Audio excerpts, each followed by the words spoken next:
Hey, what's up? Monday morning. It's 8 a.m. in the morning, about 17 degrees. Hindi siya malamig. Naka-jacket ng konti. So, yun. First day of the week. So, again, as usual, work from home tayo. So, working on a few tickets right now. So, hopefully, it's a quiet week in terms of work. See ya.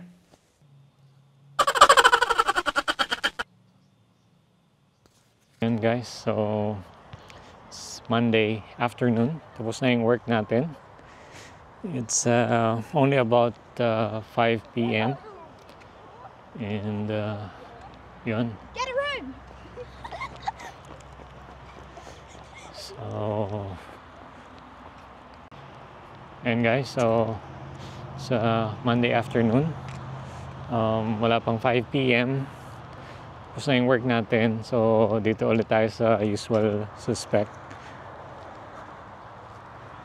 Ano muna tayo? Papawis. So, ito lang yung typical na ginagawa natin after work.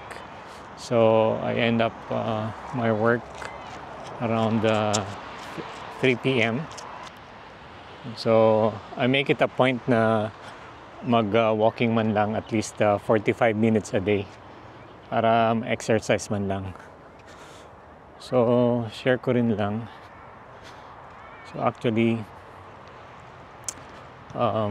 before kahit sa Pinas, yun yung ano naman natin, routine din most of the time. So, especially nung younger years ko, I'm generally active.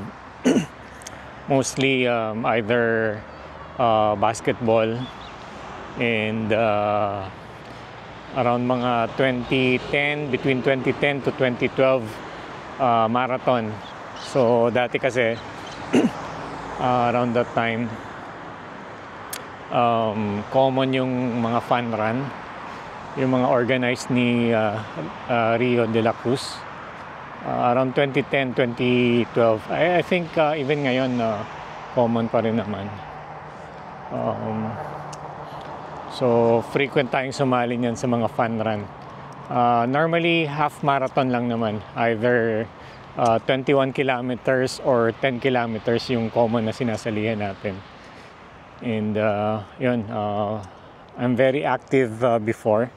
So, even ngayon naman, so, make it a point na walking every afternoon, and then pag weekends, table tennis. So may mga nearby table tennis clubs dito.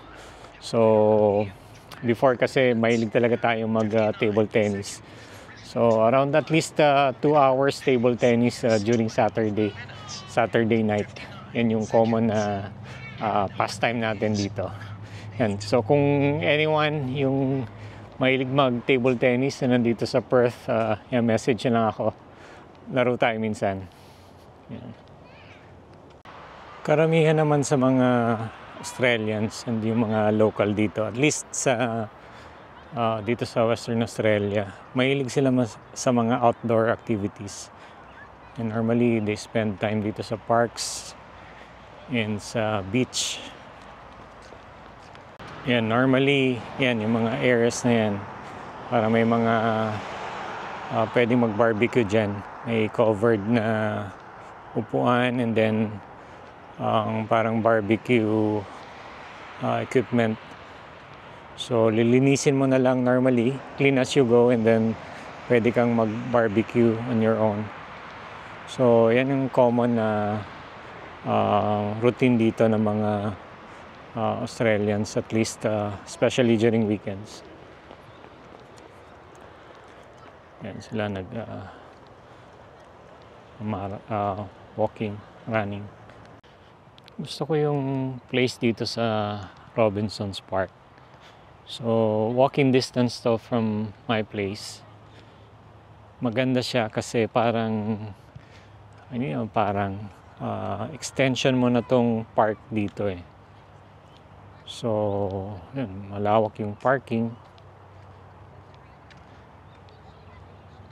You'll always have time to relax kasi katapat mo nga lang siya. And may mga bench. And nandito sa sides yung yung mga bahay. So kaya lang dito kasi gagawin pa yung bahay. So at that time kasi nung kumuha tayo ng bahay, wala tayong means na kailangan ko na ng immediate na matitirahan at that time. So wala akong option kundi kumuha ng built na. Mas maganda sana yung brand new, kaya lang yun, I don't have an option na mag-wait.